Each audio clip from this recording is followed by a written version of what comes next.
Pedagogy of social science first question है CTET का direction है consider the following assessment question what are the ways in which, इसको बड़ा कर लेना चाहिए मेरे ख्याल में, क्योंकि what are the way in which people can participate in democracy, following are some answer that you get from student. एक टीचर है उसने क्वेश्चन पूछा है और आंसर नीचे दिए गए हैं। क्वेश्चन क्या है कि लोकतंत्र में किन किन तरीक़ों से भागीदारी कर सकते हैं। तो स्टूडेंट्स ने आंसर दिए हैं, उनमें से एवेल्युएट करना है आपने which answer reflect the students understanding of the question and her ability to give comprehensive to the point answer.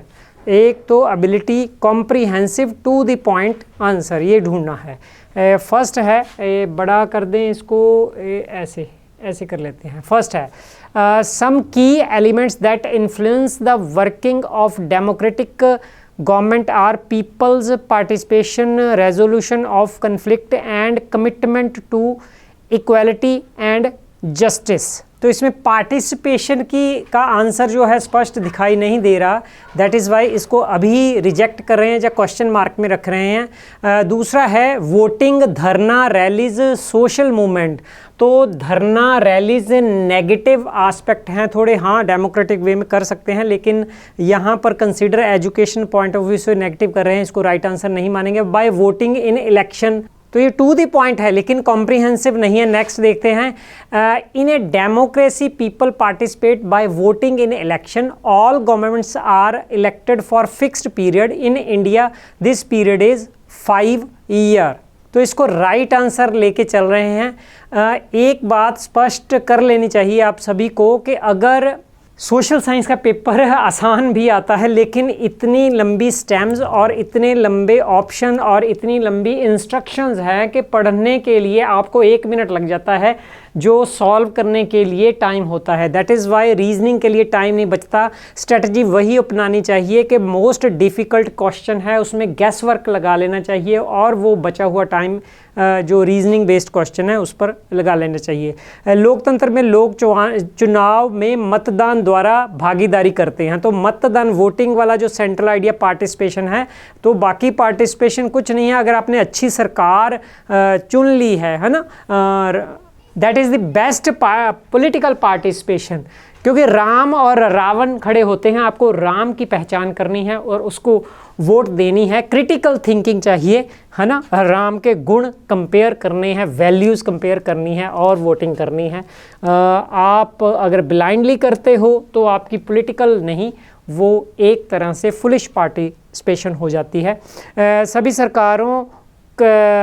सरकारें एक निर्धारित समय में के लिए चुनी जाती है। भारत में यह अवधि 5 वर्ष है, तो इसको राइट आंसर मानते हैं। सेकंड क्वेश्चन है consider the following assessment question what is the difference between weekly markets and shopping malls, below are some answers written by students in which the answer does the students fail को underline करना है। Difference पूछा गया है weekly market और shopping mall में, तो बच्चों का कौन सा आंसर गलत है ये आइडेंटिफाई करना है।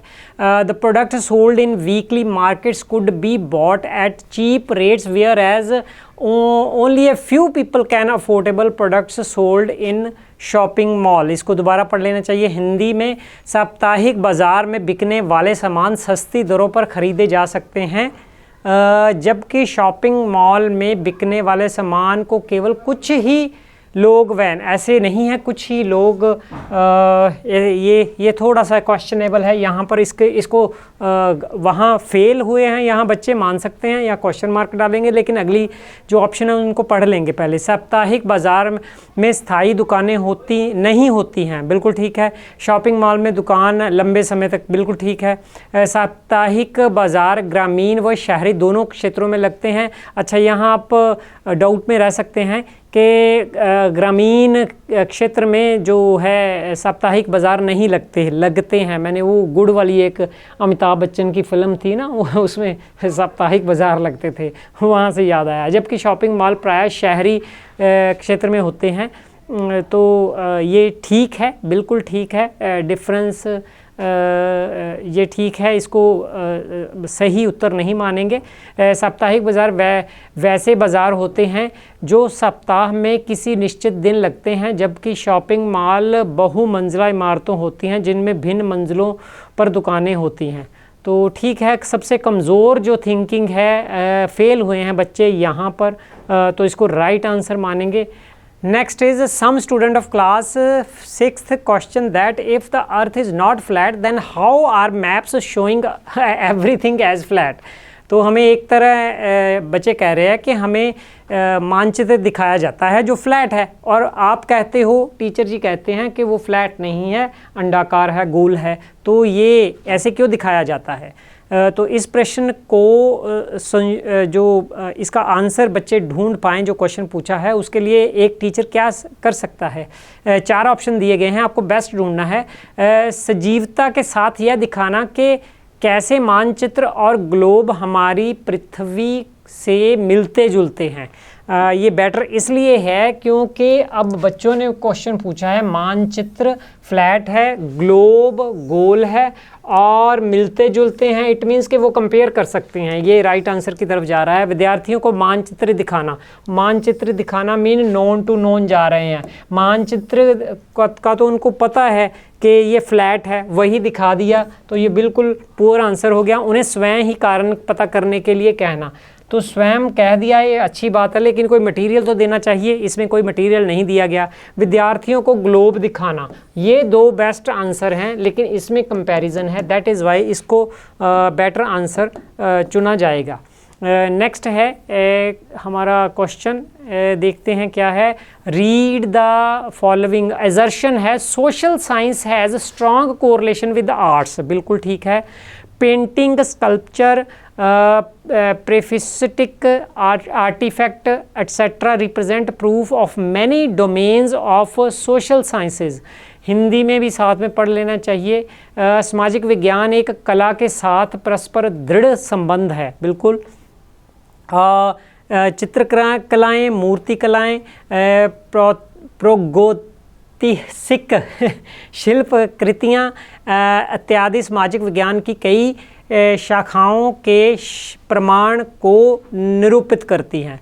तो यहाँ पर दोनों असर्शन भी ठीक है, रीज़न भी ठीक है, और उनका जो है एक्सप्लेनेशन भी ठीक है। हम उसको चूज़ करेंगे जो मोस्टली राइट आंसर होता है। ए भी ठीक है, यहाँ पर कौन सा है, ए भी ठीक है, आर भी ठीक है, और आर उसकी सही व्याख्या है, नंबर 1 पर ये आ रही है।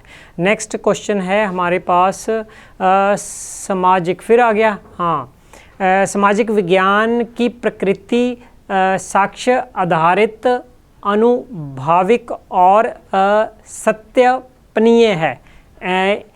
इंग्लिश में बेटर वर्ड आपको मिल सकते हैं। Nature of social science is evidence based. जब एविडेंस बेस्ड है, इट मीन्स के रिसर्च होती है, रिसर्च का काम ही एविडेंस होता है। तो सोशल साइंसेज क्या है, history, political science, geography, economics. तो हायर लेवल में, यूनिवर्सिटी लेवल पर रिसर्च होती है, एविडेंस कलेक्ट किए जाते हैं, डाटा कलेक्ट किया जाता है, एनालाइज किया जाता है, और उनके बेस पर कंक्लूजन बनाए जाते हैं। वो कंक्लूजन जो है बड़े इम्पॉर्टेंट करके, इंटीग्रेट करके सिटीजनशिप के साथ सोशल स्टडीज़ में लगाए जाते हैं। तो एविडेंस बेस्ड है, जो एम्पिरिकल है, वेरीफाई किए जा सकते हैं, बिल्कुल ठीक है।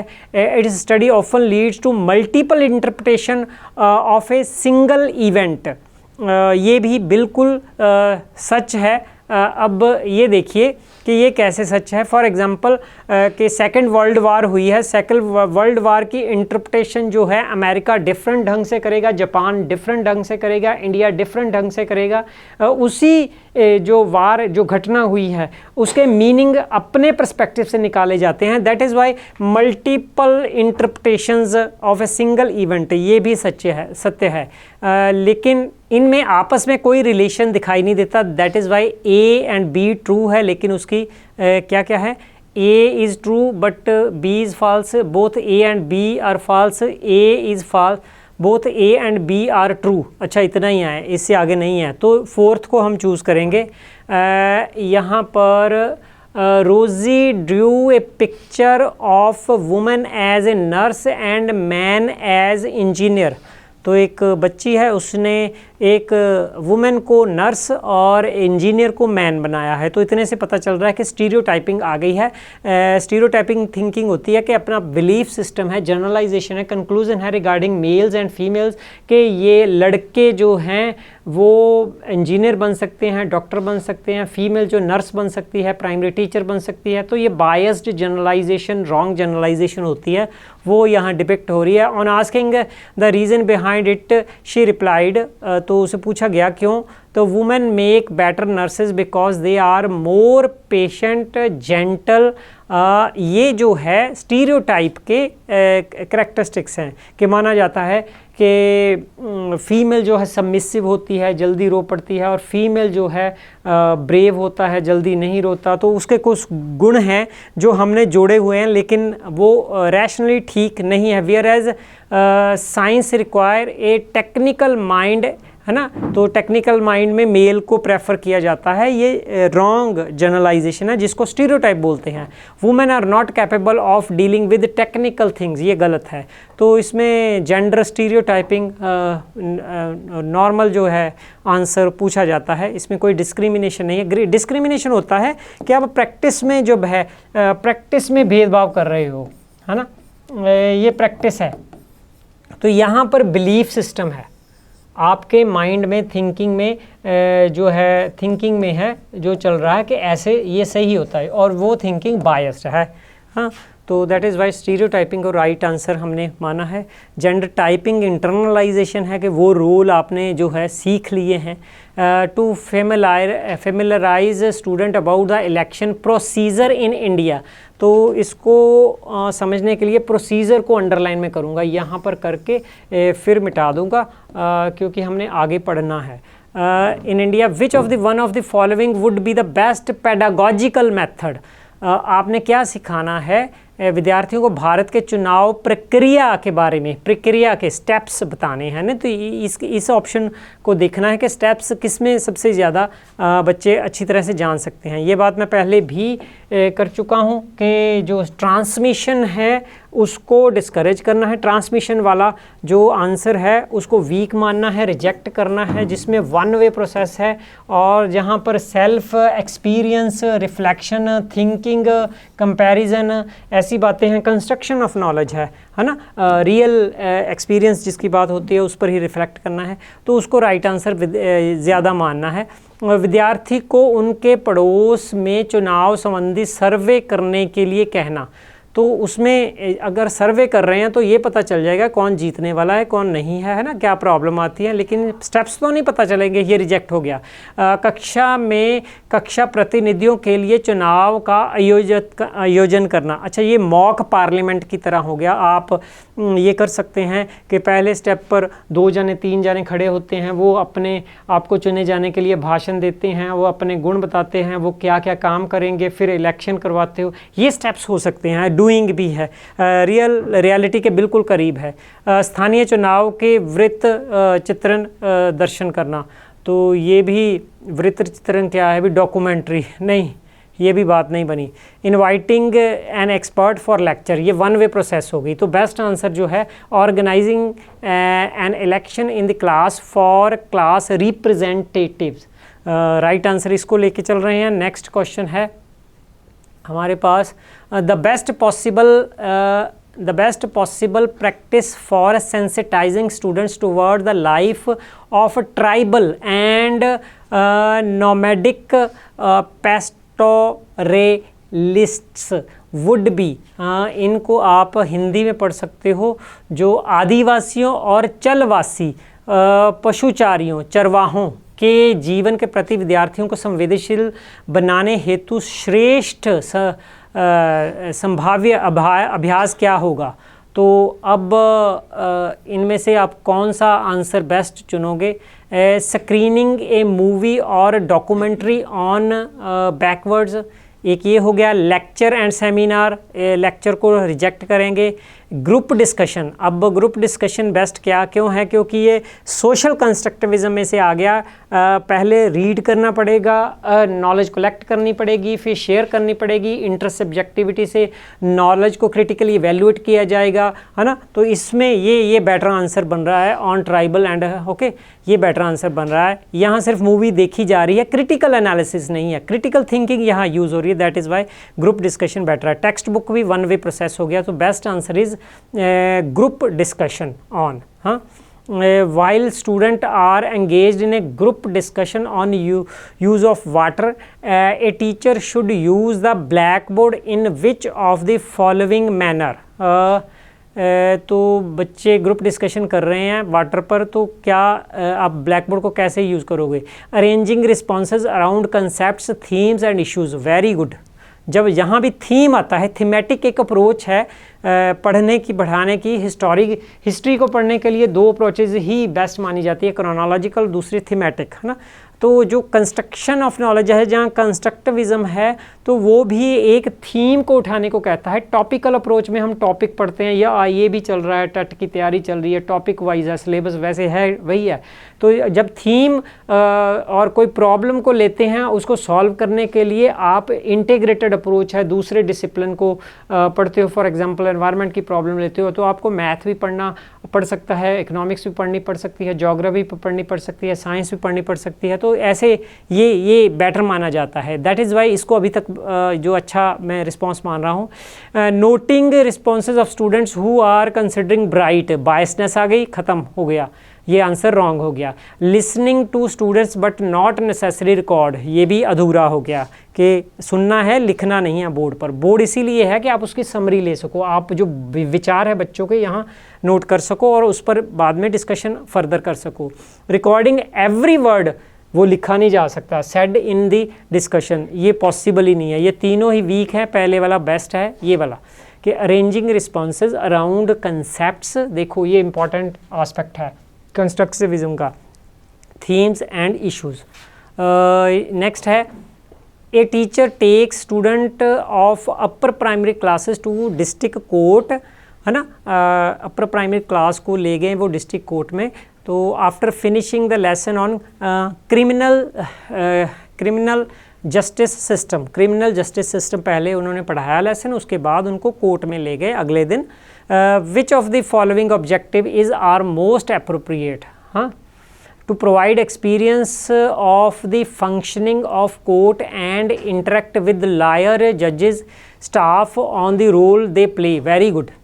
तो जब रियल सिचुएशन में, ऑथेंटिक सिचुएशन में कंस्ट्रक्टिविज्म कहता है लेके जाना है, तो आपको इंटरेक्ट करवाना है लायर से, है ना। वो बातें करेंगे, वो अपने क्वेश्चन है वो पूछेंगे, वो रियल नॉलेज होगी। जजेस से हो सकता है, स्टाफ से हो सकता है जो रोल प्ले करते हैं, यस 100% ये ठीक है। To show the challenges of seeking justice and create a way from the system, ये थोड़ा वीक बन गया है, हिंदी में इसको पढ़ेंगे। न्याय पाने में आने वाली चुनौतियों को दिखाना, यहाँ तक ठीक है, तथा व्यवस्था के बारे में भय पैदा करने के लिए आप लेके जाओगे कहीं, ये इसलिए रॉन्ग हो गया। विभिन्न मुकदमों में फंसे लोगों को परेशानियाँ दिखाकर विद्यार्थियों को डराना, यहाँ गलत हो, भय डराना, ये हो गया, ये निकल गए। और उन्हें कानून मानने के लिए प्रोत्साहित करना, तो ये कोहलबर्ग का फर्स्ट जो स्टेज है उस पर हम लेके आ रहे हैं। लेकिन अच्छा एजुकेशन सिस्टम है जो कोहलबर्ग को 5th स्टेज में, 6th वाले तो मिलते ही नहीं है, 5th या 6th लेवल पर लेके जाए, वो प्रैक्टिस अच्छी है, ये प्रैक्टिस अच्छी नहीं है। That is Y best answer है तो ये वाला, न्यायालय के जो कार्य का अनुभव करना और वकीलों, न्यायाधीशों और कर्मचारियों की भूमिकाओं पर बातचीत करना। तो ए राइट आंसर है, इसमें से चुनेंगे केवल सी, केवल बी, केवल ए बी सी डी नहीं, केवल ए 4th आंसर इज राइट। निम्नलिखित में कौन सी सामाजिक विज्ञान के संदर्भ में भ्रांत धारणाएं हैं, मिसकंसेप्शंस हैं। मिसकंसेप्शंस कौन से हैं? यह एक गैर उपयोगी विषय है। हाँ, मिसकंसेप्शन है कि रॉन्ग कंसेप्ट बना हुआ है। तो हाँ, जनरली हम मानते हैं कि ये कम, क्योंकि साइंस को ज़्यादा प्रेफरेंस देते हैं। प्राकृतिक विज्ञान सामाजिक विज्ञान से श्रेष्ठ है। ये भी मानते हैं। यह एक अत्यश्य तथ्यों को रटने पर प्रस्तुत करता है। इंग्लिश में पढ़ेंगे इसको, it rewards memorisation of super, अच्छा जो नॉर्मल आर्टिफिशियल फैक्ट्स हैं उनको मेमोराइज करने के पर जोर देता है। तो ये तो यार सारे लग रहे हैं। सामाजिक विज्ञान में विशेषता प्राप्त करने विद्यार्थियों को नौकरी के विकल्प केवल अकादमिक में ही है। इसको पढ़ेंगे, the only job option open to students specialist in the social sciences is in academics. तो ये तो सारे के सारे मिसकंसेप्शन लग रहे हैं, बस ये वाला थोड़ा सा वीक लग रहा है ये वाला, बाकी सारे के सारे स्ट्रॉन्ग मिसकंसेप्शंस लग रहे हैं। तो मैं तो इसको ABCD को चुन लूँगा as a right answer. Which of the following concept A to D should a child have prior knowledge about to understand the concept of torrid zone. अब टॉरिड जोन क्या होती है? टॉरिड जोन जो ये पृथ्वी होगी ना, पृथ्वी ये, और ये इसकी सेंटर वाली रेखा होगी, और यहाँ पर ऐसे, और ये वाली जोन जो सूखी, और यहाँ पर जो है गर्मी रिलेटिवली ज़्यादा होती है। तो गर्मी ज़्यादा होती है, तो इसके लिए इसको समझाना है, इस एरिया को समझाना है। ये टॉरिड जोन आ गए है ना, तो इसको समझाने के लिए प्रायर नॉलेज कौन सी चाहिए? तो ये ग्लोब तो चाहिए बिल्कुल, ये प्रायर नॉलेज बिल्कुल चाहिए। इंसोलेशन चाहिए कि सूरज जो है कैसे यहाँ पर फेंकता है, बिल्कुल ये भी चाहिए, हो गया। अब लॉन्गिट्यूड और लैटिट्यूड, अब मुझे ये हमेशा भ्रम रहता है, तो मैं इसको कैसे सॉल्व करता हूँ? मैं ये देखता हूँ कि इन दोनों में कौन सा जो इंग्लिश का अल्फ़ाबेट है वो अनकॉमन है। ये जानने के लिए लॉन्गिट्यूड ऊपर को है जहाँ हॉरिजेंटल है, तो मैं जी को ऐसे लिखता हूँ, जी इसमें नहीं है, और जी को ऐसे लिखता हूँ, ऐसे कर देता हूँ उसको। इट मीन्स ये लॉन्गिट्यूड ये वाली है, ओके। और लैटिट्यूड ए को ऐसे लिखता हूँ कि ये ऊपर वाली है। तो यहाँ पर ऐसी रेखाओं को समझना है, दैट इज़ वाई लॉन्गिट्यूड चाहिए, तो ये नहीं चाहिए। ये हो गया ABC, ये रहा ABC है इसमें, अगर होगा तो राइट आंसर, नहीं तो गलत। ABC ये फोर्थ वाला राइट आंसर चूज़ कर रहे हैं। ये जो प्रायर नॉलेज इनकी चाहिए, तो ये तभी पॉसिबल है ऐसे क्वेश्चन का आंसर देना अगर आपको कंसेप्ट क्लियर है। टॉरिड जोन क्या है, हिंदी में क्या है वो भी देख सकते हैं यहाँ पर। वो इससे भी उष्ण कटिबंध, ये पहले से भी डिफ़िकल्ट है, वही ठीक है। देशांतर, अक्षांश ज़रूरी, और देशांतर। चलो वापस चलते हैं इतने डरावने शब्द पढ़ने से पहले। निम्नलिखित कदमों में पढ़िए और विकल्प को चयन कीजिए। नागरिक शास्त्र से राजनीतिक विज्ञान नामावली में परिवर्तन, है ना। पहले जो था इंग्लिश टाइम में इसका नाम सिविक्स रख दिया था, इसलिए कि सिटीज़न बनाना है। क्यों बनाना है? कि जो उनके रूल्स थे उनको फॉलोवर अच्छे पैदा करने हैं, दैट इज़ वाई सिविक्स बना दिया था। अब क्या है? नागरिक शास्त्र से राजनीतिक विज्ञान नामावली में परिवर्तन समकालीन भारत के मामलों के प्रति ध्यान वापस लाने के लिए है। अगर अब सिविक्स से पॉलिटिकल साइंसेस का नाम रखा जा रहा है तो इसलिए है कि जो अब जो पॉलिटिकल इश्यूज़ चल रहे हैं, पॉलिटिकल रियलिटीज़ हैं, पॉलिटिक्स है, इंडियन पॉलिटिक्स, उसके बारे में अवेयर करना है, दैट इज़ वाई। तो ये ठीक है। ब्रिटिश राज के प्रति भारतीयों में बढ़ती अनिष्ठा की पृष्ठभूमि और उपनिवेशिक काल के समय भारतीय स्कूल पाठ्यचर्या में नागरिक शास्त्र आया था, ये भी ठीक है, दोनों ठीक है। लेकिन ये इसका कारण है तो ये ज़रूरी नहीं है, ये ज़रूरी नहीं है। दोनों ठीक है लेकिन ये इसका कारण नहीं दिखाई देता। नेक्स्ट है निम्नलिखित में से कौन सी गतिविधि या गतिविधियां बच्चों में समाज में महिलाओं के काम को लेकर आलोचनात्मक सोच विकसित करने में मदद करती है? क्रिटिकल थिंकिंग, इंग्लिश में जाएंगे तो महिलाओं के काम को क्रिटिकल थिंकिंग क्या है, ये मेरे ख्याल में काफ़ी बार, क्योंकि हर बार इसके क्वेश्चन आने ही आने हैं। दो शब्दों में अगर है तो आप इवेल्युएट कर लेते हो इन्फॉर्मेशन को, इन्फॉर्मेशन जो भी है उसको इवेल्युएट करते हैं। इवेल्युएट करने के लिए आप उसको एनालाइज कर सकते हो, सिंथेसाइज कर सकते हो। अच्छा, जो ब्लूम की टैक्सोनॉमी है ना, ऐसे तो वो ऊपर वाली सभी चीज़ें आप कर लेते हो, एनालाइज, सिंथेसाइज, वो इवेल्युएट, है ना। तो लास्ट में डिसीज़न लेना है। इसके लिए आप आर्गूमेंट करते हो, क्वेश्चन करते हो, एविडेंस से कंपेयर करते हो इन्फॉर्मेशन को, क्या ये ठीक इन्फॉर्मेशन है। तो ये कौन सा है जो क्रिटिकल थिंकिंग को प्रमोट करता है?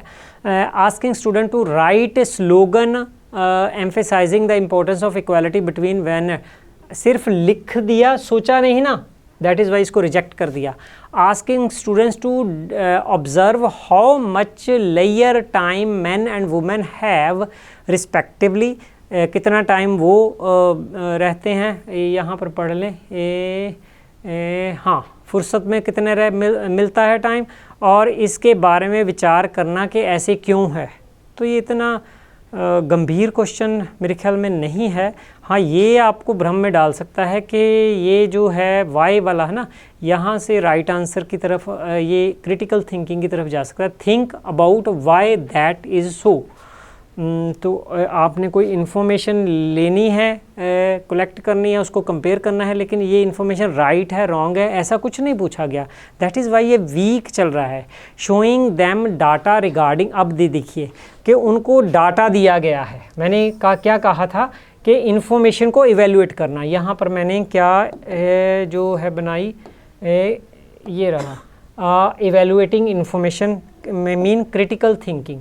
तो सबसे निचला लेवल जो होता है इन्फॉर्मेशन का, डाटा होता है। Data, information, knowledge and wisdom. तो यहाँ पर सेम मीनिंग है, इन्फॉर्मेशन और डाटा। तो how many girls student get to attend schools, कि कितनी बच्चियाँ हैं स्कूल जाती हैं, और उनसे पूछना, talk about them the impact that might have on their job opportunity. अब इसको क्रिटिकली एवेल्युएट करना पड़ेगा कि जो स्कूल जाती हैं, नहीं जाती हैं, और नहीं जाती उनका जॉब के साथ रिलेशन क्या है, और क्या वही कारण है। तो ये this is the best critical thinking के लिए। लेकिन हमने ऑप्शन तीनों में से चुनने हैं।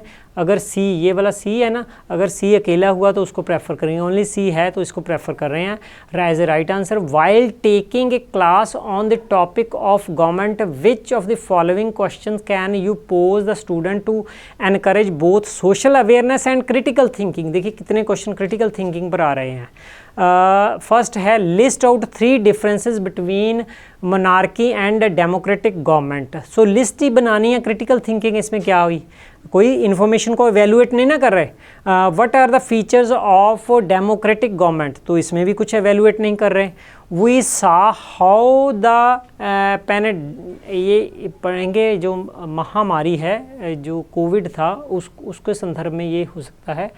हमने देखा है कि महामारी के दौरान स्वास्थ्य व्यवस्था का बोझ चिकित्सकों और आगुओं स्वास्थ्य कर्मियों पर विश्व रूप में ज़्यादा पड़ा। क्या आपके विचार में बेहतर सेवा शर्तों की मांग को लेकर सरकार के सक्षम उनका प्रदर्शन करना जायज़ है? ये वर्ड जो है जायज़ है, क्या ये ठीक है? जब आप ये कहते हो कि ठीक है या गलत है, इट मीन्स यहाँ पर क्रिटिकल थिंकिंग की ज़रूरत पड़ेगी। डाटा को एनालाइज करना पड़ेगा, इवेल्युएट करना पड़ेगा, सिंथेसाइज करने का। आप अपने उत्तर के समर्थन कारण सहित कीजिए। तो ये क्रिटिकल थिंकिंग के लिए है जो तीसरा लेकिन चौथा भी इतना बड़ा हाथी जितना बड़ा ऑप्शन है। आपने यह देखा है कि वर्षा ऋतु में जब भी बारिश होती है आपके घर के आसपास जल जमाव हो जाता है, आप अपने पड़ोसियों को के साथ मिलकर इस समस्या का समाधान निकालने का फैसला करते हैं। स्थानीय, राज्य या केंद्र में ये किस स्तर पर शासक व्यवस्था के आसपास शिकायत करेंगे। तो इसमें कुछ भी क्रिटिकल थिंकिंग नहीं है, कुछ इवेलुएट नहीं करें आप, सीधा जो अप्रोच कर रहे हैं किसी अथॉरिटी को। तो बेस्ट आंसर हमारा 3 है, थर्ड है राइट आंसर, इसको चुन रहे हैं क्योंकि क्रिटिकल इन्फॉर्मेशन वहाँ इवेलुएट हो रही है। तो 15 क्वेश्चन हो गए, मेरे ख्याल में काफ़ी हैं। नेक्स्ट क्वेश्चन देखेंगे, एक और कर लें कि नहीं ये चलो कर लेते हैं, हिंदी इंग्लिश में करते हैं ये वाला। A teacher writes expected learning objective for her lesson plan as students will be able to compare। lesson plan है ना, तो जो एक्शन वर्ब है उसको अंडरलाइन कर लो, उससे ही सारा पता चलेगा कि ये कौन जो है ब्लूम की टैक्सोनॉमी में से किस लेवल को असेस कर रहा है। Compare the weekly market and a shopping mall complex. This objective will require student to demonstrate their application understanding. ये एप्लीकेशन है, दोनों का डिफरेंस देखेंगे ना। तो एनालाइज है कि उनको टुकड़ों में बांट कर देखना है, ये भी नहीं है। एप्लीकेशन है कि आपने प्रॉब्लम का सल्यूशन ढूंढना है। नॉलेज लेवल नीचे है, अंडरस्टैंडिंग लेवल है